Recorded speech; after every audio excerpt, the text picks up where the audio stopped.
King Hamlet is dead. Queen Gertrude has remarried. The ghost has spoken of murder. Hamlet has begun to act strangely, watched closely by Polonius and the new king, Claudius. Ophelia has been drawn into the court's schemes, and suspicion hangs in the air.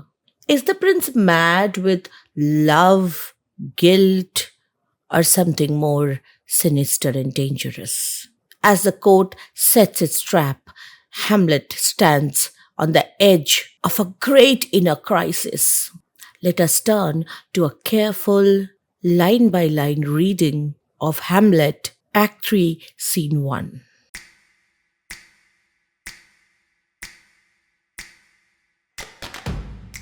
The scene is set in a room in the castle. King Claudius enters with usual Queen Gertrude, Polonius, Ophelia, Rosencrantz, and Guildenstern. You remember Rosencrantz and Guildenstern?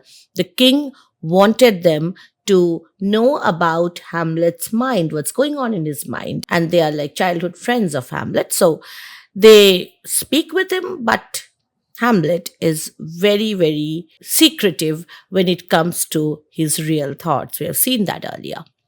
So here first Claudius inquires of them about Hamlet and his whereabouts. And can you, by no drift of circumstance, get from him why he puts on this confusion, grating so harshly all his days of quiet?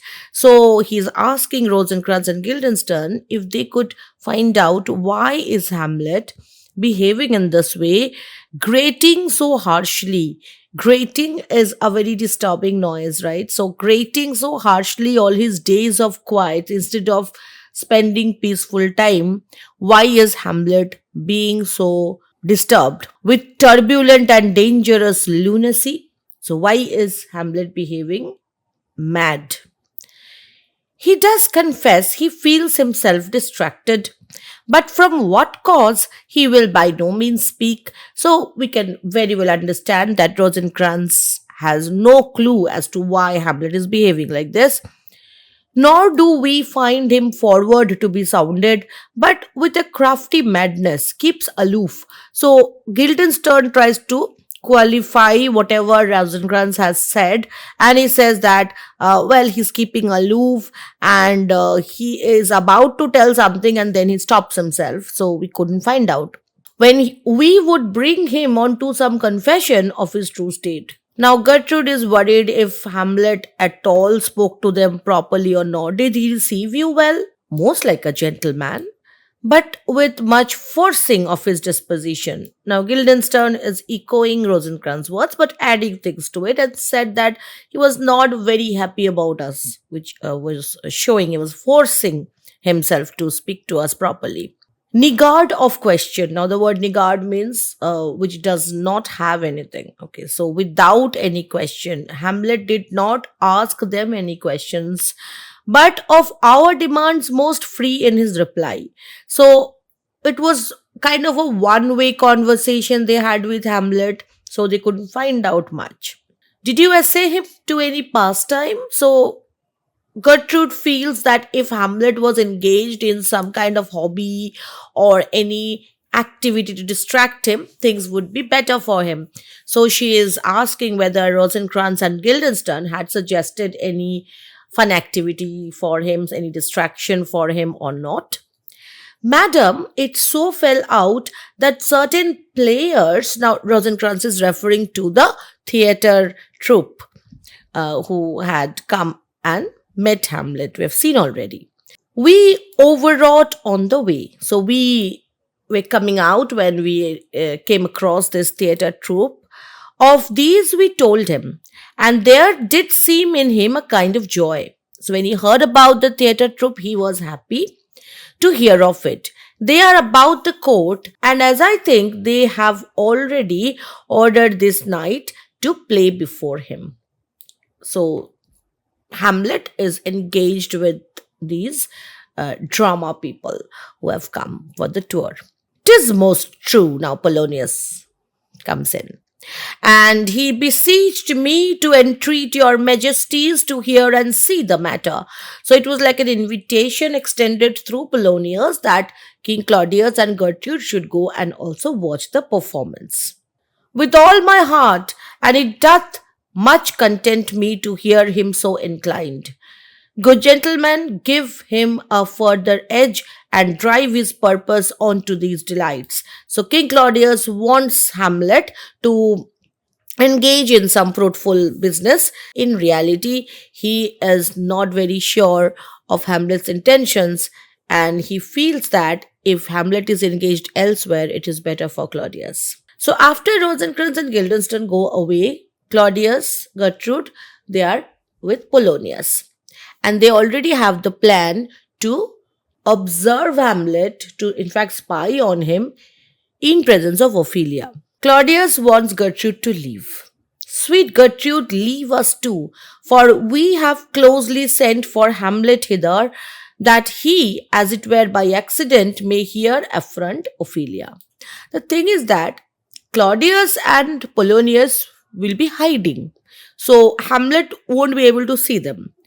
But then why does he want Gertrude not to be here? One thing could be that Claudius feels Gertrude might accidentally blow their cover and Hamlet might see them. Or maybe Claudius is worried that Hamlet might say something which, if Gertrude hears directly, will be hard for Claudius to hide from Gertrude in future. So the thing is that he's not sure what they're going to discover, and he doesn't want Gertrude to be there, which kind of shows that Gertrude is not part of all his secrets. All right, it's not like Lady Macbeth kind of compatibility during Duncan's murder. No, Gertrude has to go. Her father and myself, lawful espials, so we are legally allowed to spy because I am the king and he is, well, appointed by me, will so bestow ourselves that seeing unseen, we may of their encounter frankly judge. So we want to be judge of their interaction, so we will stay hidden from them and gather by him as he is behaved, if it be the affliction of his love, or know that thus he suffers for. So he wants to find out if it's Ophelia who is responsible for Hamlet's condition. I shall obey you. And for your part, Ophelia, I do wish that your good beauties be the happy cause of Hamlet's wildness. This shows a mother's nature, that she really wants Ophelia to be the reason for Hamlet's madness, in that case that is curable and in a happy way rather. So she is optimistic here, and she kind of blesses Ophelia in a way, in a perverse way in fact, but still blessings in fact. So shall I hope your virtues will bring him to his wonted way again, to both your honors. Now, if it is the woman who is turning him mad, it's the responsibility and capability of the woman to bring him back to a normal state of behavior.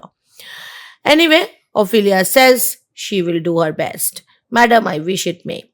Now, after Gertrude leaves, Polonius gives some instructions to Ophelia.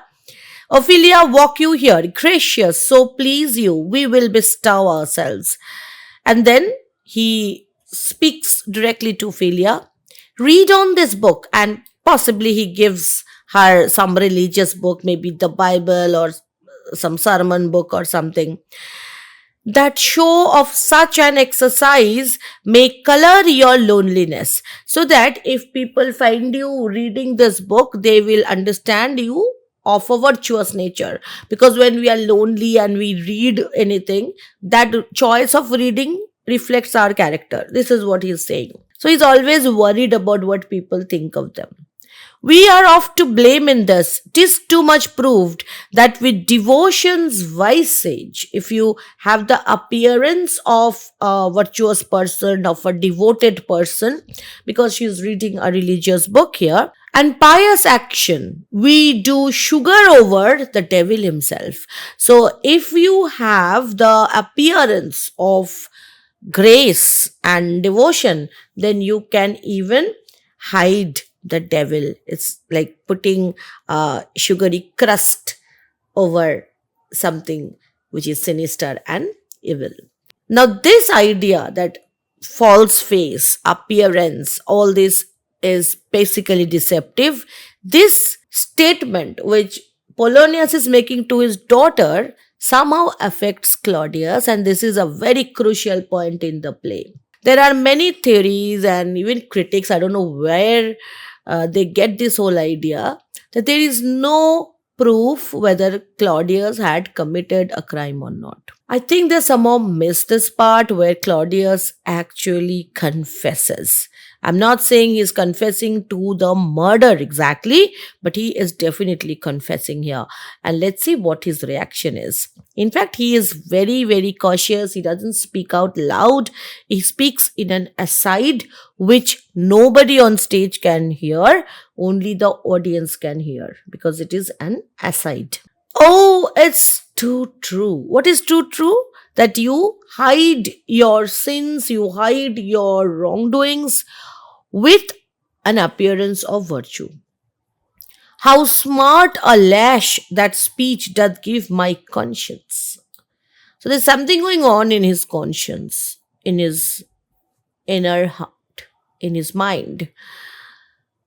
Something which is hit by this word of Polonius, this statement by Polonius. The harlot's cheek, beautied with plastering art. Harlot is a prostitute.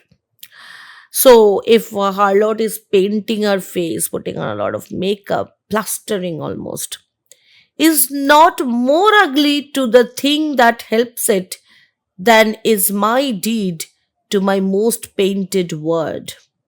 So the harlot, no matter how painted the cheek is committing a kind of a moral crime or a sin. And Claudius says that I'm also no different. In fact, when I see how I'm hiding my crime with flattering words, I feel that pang of conscience. Now, the thing is that Claudius's guilt is objectively established, but what guilt we don't know. Murder of brother, marriage to Gertrude, or just this act of trying to find out about Hamlet without letting him know. This is also a kind of deception. So, is he talking about only this much? We are not given an exact answer here.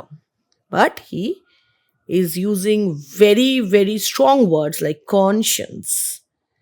And then he says, oh, heavy burden. And of course, I mean, this is not about they are spying on Hamlet. Spying on somebody is not that big a burden. It's something that usually kings and aristocrats they engage in. It's part of their everyday work. They have to spy on people. It's not a burden that they carry. So there is something like a heavy burden in him, which he cannot openly talk about even aside. So that should clear our doubts about Claudius's case. I hear him coming, let's withdraw my lot. So they go into hiding and behind maybe a curtain or something, and Hamlet enters. So when Hamlet comes, Ophelia is standing there reading, and Hamlet has not seen her yet. So he is all speaking to himself, and this is one of the most famous soliloquies, not just in Hamlet, but in the entire world of soliloquies, if you can say. And it starts with, to be or not to be, that is the question. So the question for every thinking person is whether this existence matters or not, whether we should perpetuate this existence or not, whether we should live or should we not. So that is the central existential crisis that he directly addresses in these words. Whether it's nobler in the mind to suffer the slings and arrows of outrageous fortune. Fortune is not somebody who is under the service of any human being. Fortune is outrageous. Whenever fortune wants, we get a lot of stuff and then takes away a lot of things from us. So it's outrageous.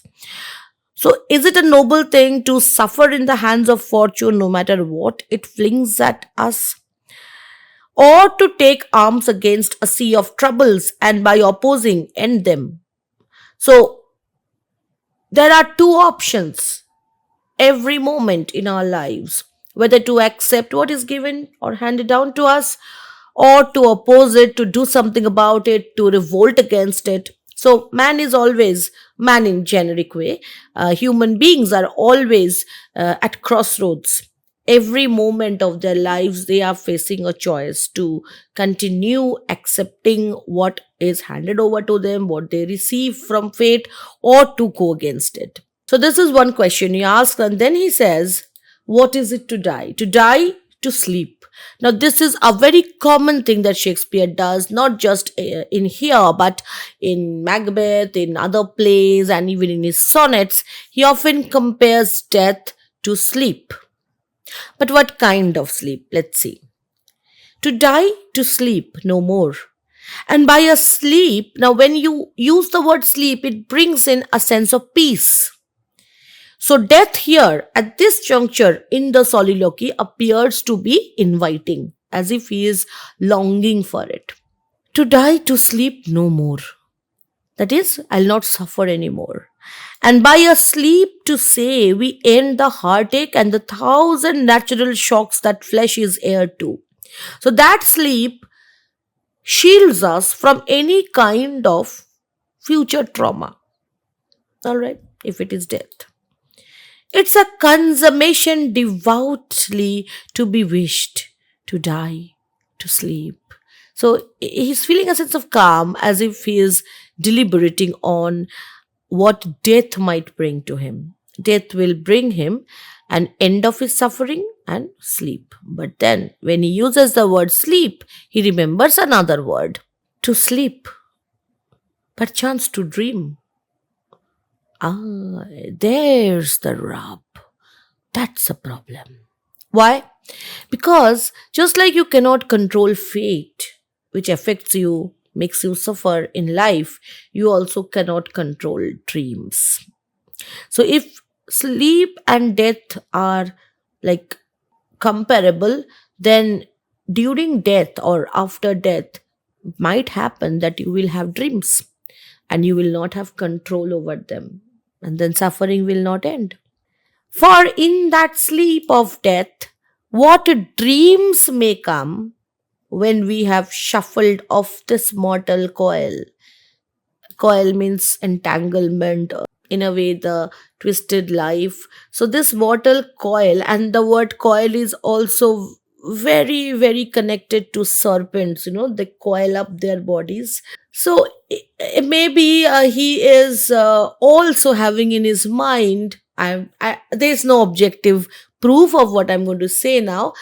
You might think that he has in his mind the idea of the umbilical coil, the most pristine physical connection between the mother and the son. And he somehow wants to get rid of it. So death for him is not just end of his life as Hamlet, but also a disruption of that mother-son connection. And when that happens, he doesn't know what dreams are going to come. And since he does not know what dreams or nightmares he's going to have after death, he cannot afford to kill himself. Must give us pause. There is the respect that makes calamity of so long life. Why human beings live for so long? Because they are scared to end their lives. They don't know what's there after death. And that unknown territory causes fear. So people continue in their present state rather than jump for that unknown. For who would bear the whips and scorns of time? When we live, what do we get? We get whips, that is, the whiplashes, scorns of time, the oppressor's wrong, the proud man's contumely, the pangs of despised love. So he's listing down all the wrong things that we face in life, all the sufferings that we have to handle in life. The laws delay. Now that's very common. We all know about justice delayed and all. The insolence of office and the spurns that patient merit of the unworthy takes. So all these wrong things that we have to encounter in life, why do we bear that? Why do we still live on? When he himself might his quietus make with a bare bodkin, a dagger. Bodkin is a dagger. So man can easily get rid of this suffering, this life which is horrible, using just a simple dagger. That is actually talking about killing himself. Who would far else bear to grunt and sweat under a weary life, but that the dread of something after death? We bear that because we are afraid of what would come after death. We don't know it. The undiscovered country, he's talking about the land of dead.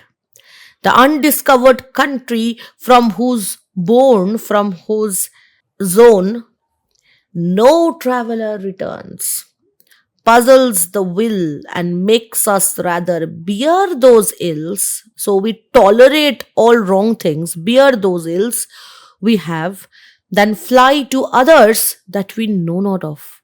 We don't know what other kinds of sufferings might be there in the land of dead.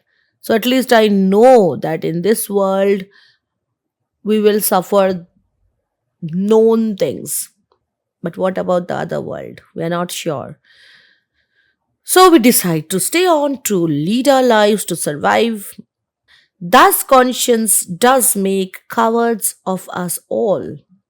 Usually, we feel that conscience is something that makes us act in brave ways. Suppose you're seeing somebody in trouble and you go out of the way to help the person.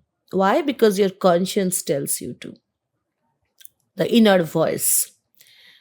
But he is saying that conscience makes us act in a cowardly way, because conscience actually makes us want to survive in comfort. So he is playing with the usual idea of conscience here, and in a very ironic manner. And thus, the native view of resolution. Resolution is when you decide to do something in a very strong way. What happens to that is sicklied over with the pale cast of thought. You decide something and then you overthink, and your conscience comes into play, and you stop doing that, or you stop your decision before it becomes an action. So, this crisis between thought and action, this gap, it's also discussed at length in Macbeth and in other tragedies. So this is a central concern of not just the Renaissance writer, but also writers in general, that human action and human thought, are they always on the same plane, or aren't they always in conflict with each other? Like if you think, maybe you cannot act. I don't know what Descartes would say to that, the person who says, I think, therefore I am. Okay. Anyway, let's come back to Hamlet. And enterprises of great pith and moment, with this regard their currents turn awry. So you have great excitement and you create a moment and you want to do something, and then you think and it goes away and lose the name of action. And then he notices Ophelia. So technically, it was not a soliloquy. Ophelia was on stage. But since Ophelia is so very away from Hamlet, she cannot even hear him, it should technically be called an aside, but it's so long a speech that you cannot call it an aside. So we will kind of compromise here a bit and do call it the soliloquy of Hamlet, and a very important one at that. So from this moment onward, when he says, soft you now, the fair Ophelia, when he says this, this means he's actually ending the soliloquy and he's speaking for everyone to hear. Nymph, he addresses Ophelia as nymph. Nymph means beautiful lady. Nymph, in thy horizons be all my sins remembered.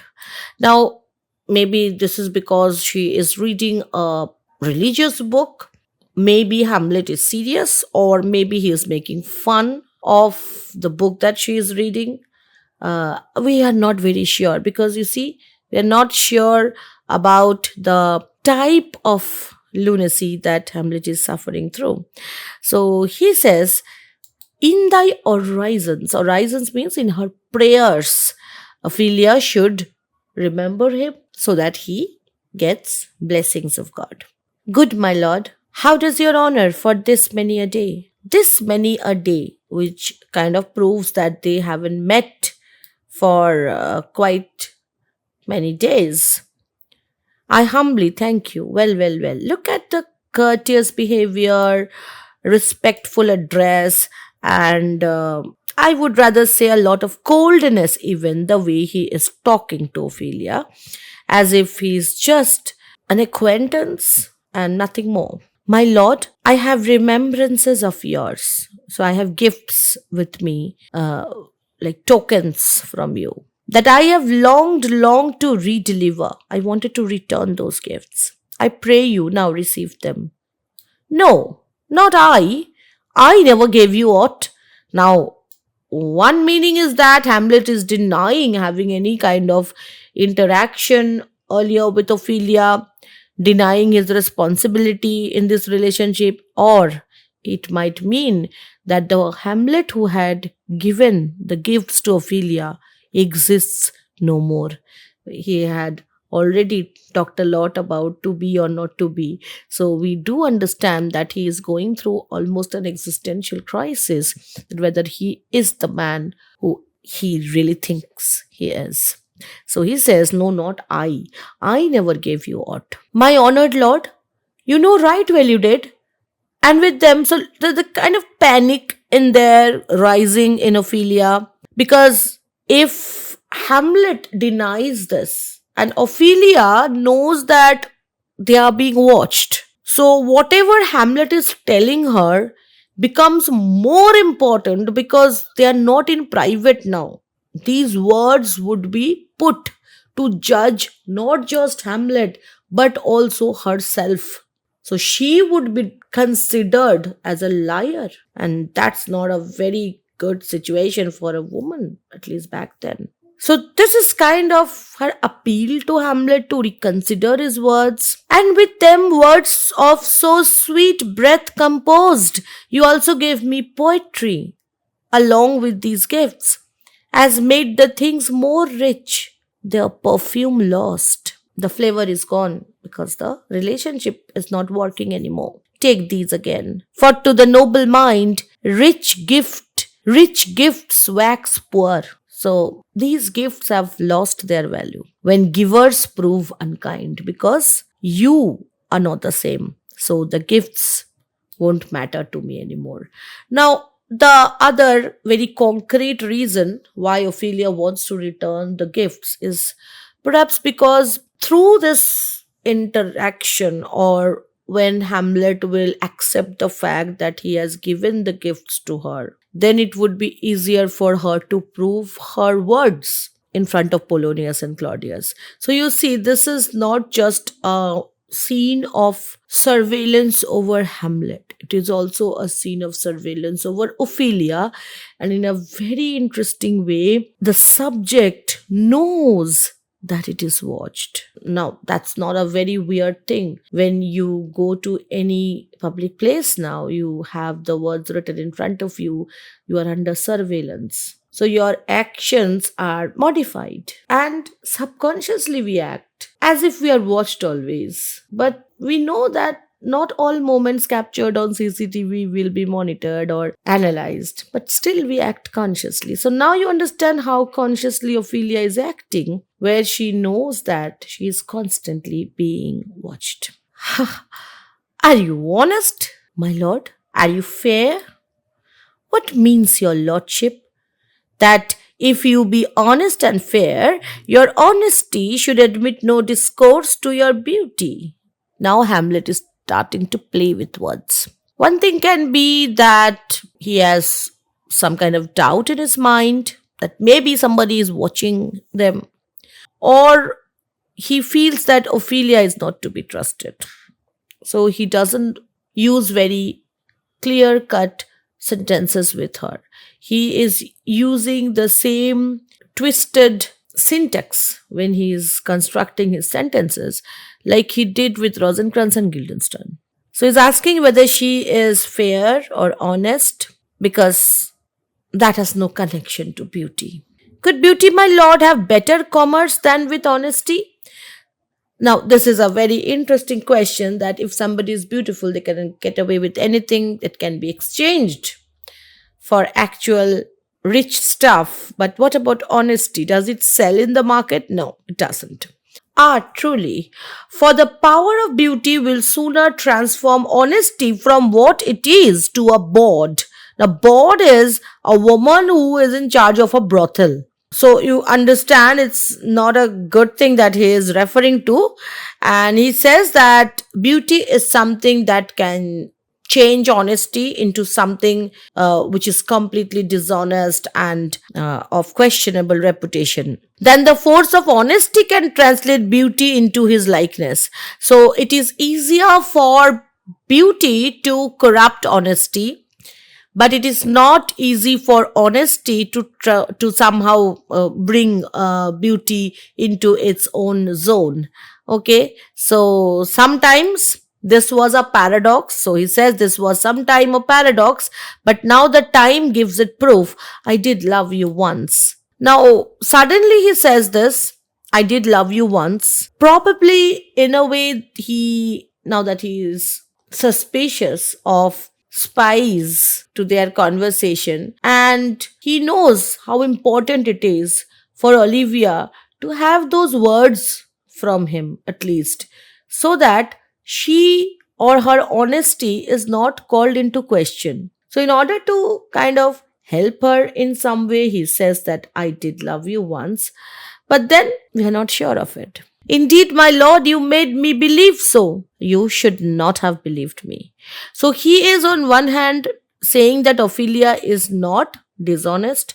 She really was told that he loved her, but he is also denying the fact that he loves her now. You should not have believed me, for virtue cannot so inoculate our old stock, our old stock, in a sense, our lineage, our generation. Okay, so virtue is never a part of our lineage. So you shouldn't have trusted me. So now he's not just being bitter about women, he's also being equally bitter about men, because men cannot be trusted in general, according to him. So theorists like he is a misogynist, they do have a lot of ground, yes, but here he is also blaming men. I loved you not. So one moment he says I loved you, and the next moment he's saying I loved you not. I was the more deceived. That is, I also told you that I love you, and I was not wrong. I was not lying. So you were not deceived. I was deceived. And that famous speech now. Get thee to a nunnery. Now, what is a nunnery? Nunnery is a convent where religious women, nuns, they stay. So it's a place of purity. But in Elizabethan slang, a brothel was also sometimes referred to as a nunnery. Now, this ambiguity is important. Hamlet is saying that protect yourself from men and go to a nunnery, because nunnery is the only place where you are kept away from men. So this can be one interpretation, and a very valid one it appears to be. Or if he is obliquely referring to the idea that a brothel is like a nunnery because it's full of women, it's like bitterly insulting her, and that extreme difference in meaning keeps the whole idea of ambiguity alive about Hamlet. And ambiguity is rather the soul of literature at times, I might say. Why wouldst thou be a breeder of sinners? So if she doesn't go away to a nunnery, and now we're taking the word in its face value, then what would happen? She would get married, and then she would become a mother. But what would she give birth to? Another sinner. So she should not stay in this normal world have interaction with men, get pregnant, give birth to child? No, because in that case she will be a breeder of sinners. I am myself indifferent honest, so I am not a very proper man. I'm indifferent honest, and indifferent honest means my honesty is not out of any conscious effort. I am honest usually, but that doesn't mean I will always be honest. But yet I could accuse me of such things. So I am an average person, but still, even I have committed things that it were better my mother had not borne me. So if I, who pass for a regular honest guy, have done a lot of misdeeds, think about what actually dishonest people do. So what will you do? You will give birth to somebody who will grow up to be a dishonest person, a sinner. And then he gives a list.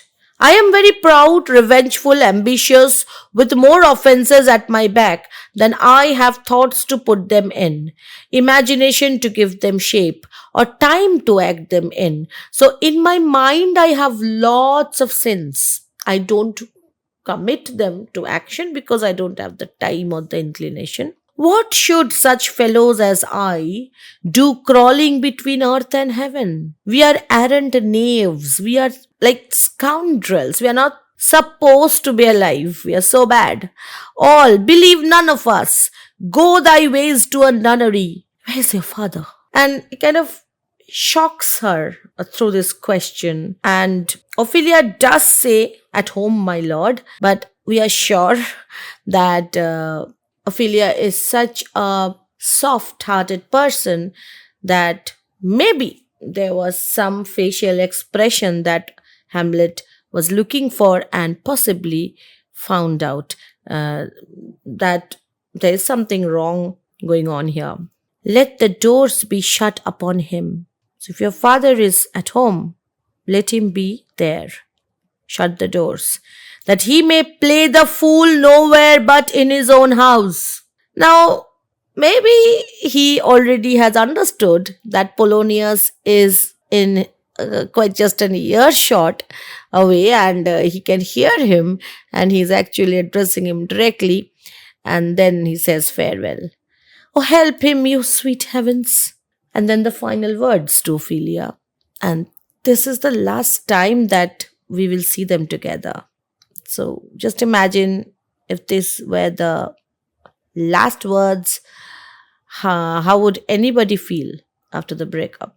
If thou dost marry, I'll give thee this plague for thy dowry. Now he's first asking her to go to a nunnery, that is to be out of reach of any men.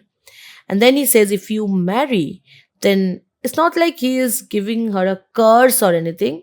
It's like he's saying that this will be your marriage gift. And what will the marriage gift be? Like if she marries somebody. He doesn't say that if you marry somebody else. He's saying if you marry. Be thou as chaste as ice, as pure as snow.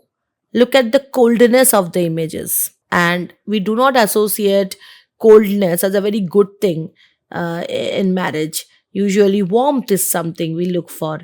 So he's saying that she has to be as chaste as ice, as pure as snow. Thou shalt not escape calumny. So no matter how pure your actions might be, how devoted you might be, you will still not escape slander. Calumny is slander, when people gossip about you, scandals and those things. Okay, get thee to a nunnery. Go, farewell. Or if thou wilt needs marry, marry a fool. For wise men know well enough what monsters you make of them. Now, when he's saying this again, there is a kind of a generalization intended, or maybe a particular reference to his own father, who was a wise man and he was still turned into a fool by his wife in a way. And the word monster here is interesting because it was a very stupid belief that if anybody's wife gets unfaithful, begins to have an affair with someone other than the husband, an extramarital affair, then horns would grow on the heads of the husband. And it's said that he has become a cuckold. So it's a matter of shame. It was a stupid belief, okay? And he says that wise men know well enough what monsters you make of them, means how the wives turn them into cuckolds, which is monstrous, having horns on your head. To a nunnery go, and quickly too, farewell. O heavenly powers, restore him. I have heard of your paintings too, he continues to speak, and this painting refers to makeup, painting the face. I have heard of your paintings too well enough.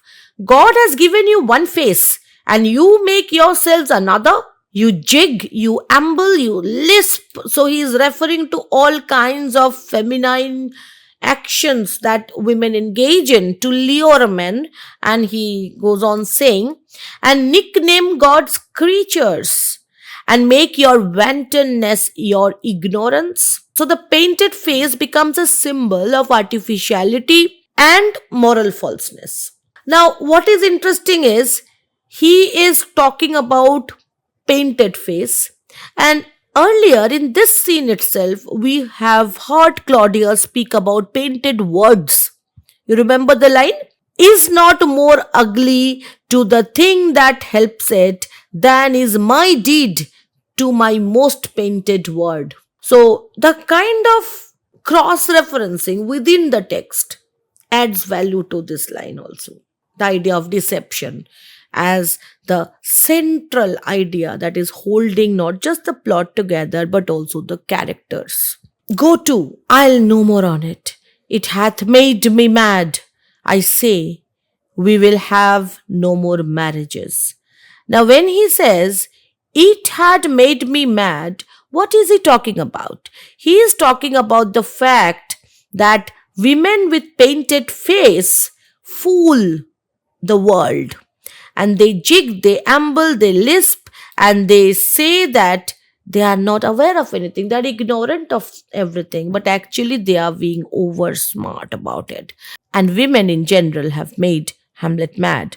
Or is he saying that one particular woman and her wantonness, her shameless show of desire has turned him mad?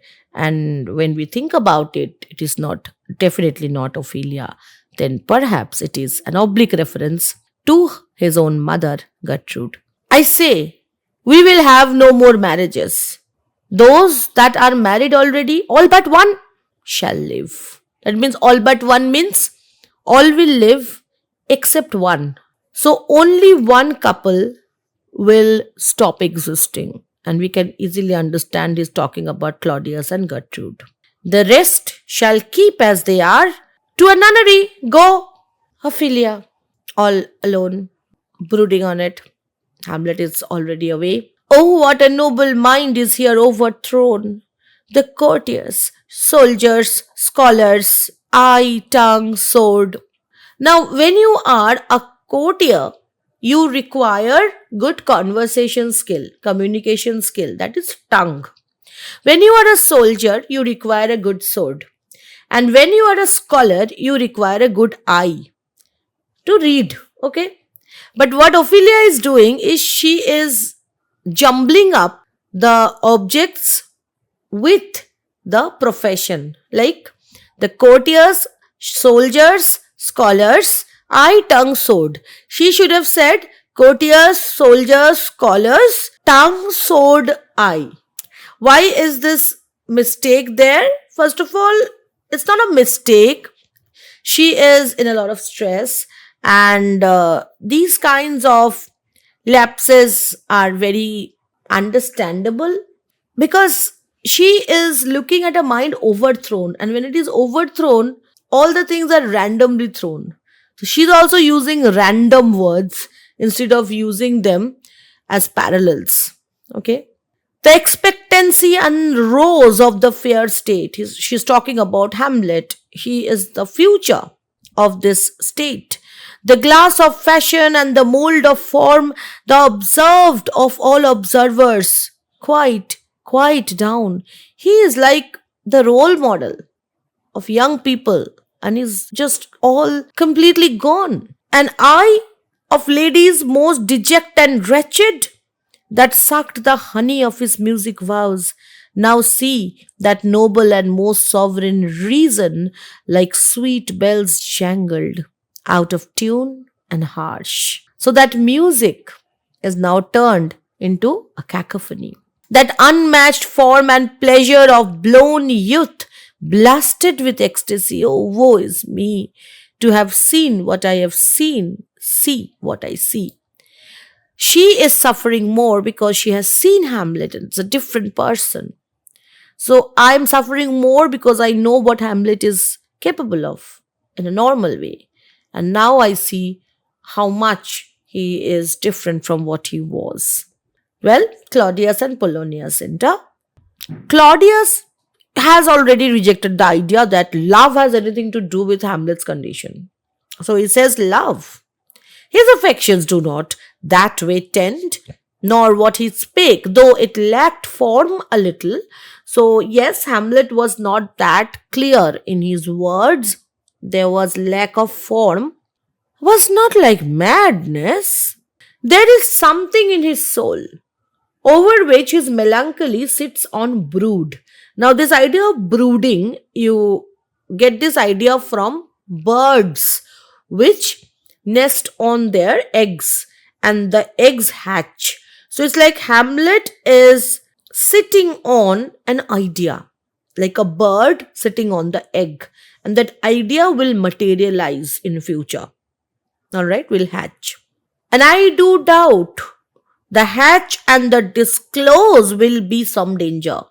Which for to prevent, to stop that, now Claudius is being a very practical and diplomatic person because he is perceptive of the danger that is about to be there if Hamlet was to stay here. I have in quick determination thus set it down. What has he decided? He shall with speed to England for the demand of our neglected tribute. So he will go to England to collect the taxes from the people who have neglected our taxes. Now, this is obviously not a very urgent thing, but he wants Hamlet to be away. The two reasons why he wants Hamlet to be away from Denmark at the moment is, number one, of course, Hamlet here is a dangerous thing. He might hatch any plans against the king. So, distance is safety for Claudius. And second is, maybe travel will somehow affect Hamlet. He will be in a better way to deal with his situation. Maybe it will calm him somehow. So he has that hope as well. Haply the seas and countries different with variable objects shall expel this something settled matter in his heart, something which has settled down in his heart. Maybe it will go away if he's traveling, if he's, going out and meeting people. Whereon his brain still beating puts him thus from fashion of himself. So he is not being himself, he is being different from what he is. Maybe he'll come back to his normal self. What think you on it? And he consults with Polonius. It shall do well, but yet do I believe. Now, Polonius is feeling a bit defeated because he had earlier told that Ophelia is the reason for Hamlet's madness, and now this entire encounter between Hamlet and Ophelia has not given any concrete evidence that Hamlet is mad because of Ophelia's love.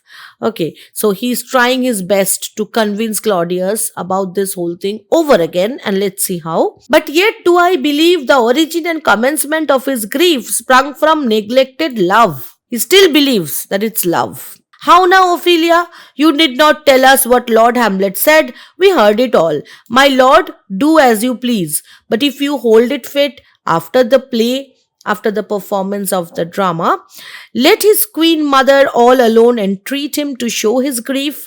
So he wants a final chance. He wants the mother to speak to son because he knows that maybe the son will talk about his confusion, his sorrow to the mother in private. But he does not or will not want that in private also. There also he wants to spy. Let her be round with him and I'll be placed, so please you, in the ear of all their conference. So this strategy continues of spying, of surveillance. If we find him not, to England send him, or confine him where your wisdom best shall think.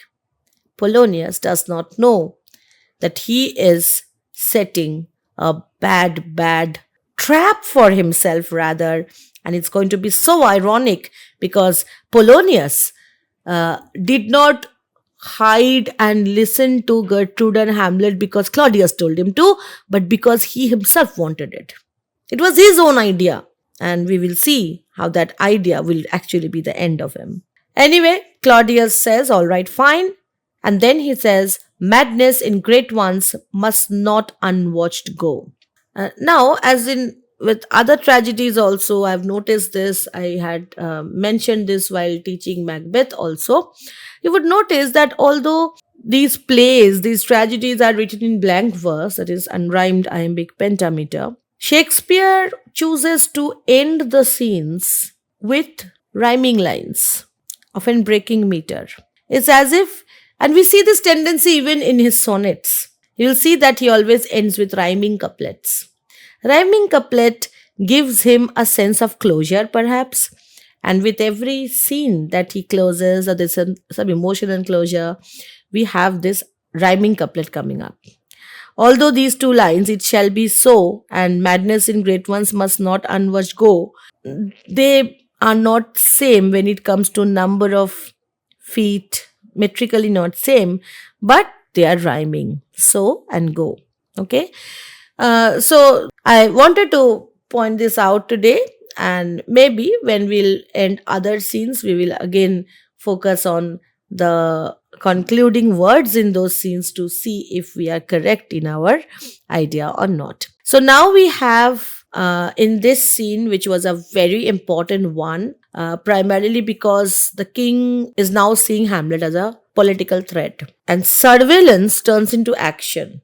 Like he will be sent to England and things will be done. So the keynote of surveillance and monitoring, which is again reflected in the last line itself, that madness in great ones must not unwatched go. So monitoring and surveillance as the keynote of the play re-emerge continuously, and this scene happens to be the height of it when Hamlet and Ophelia are under surveillance.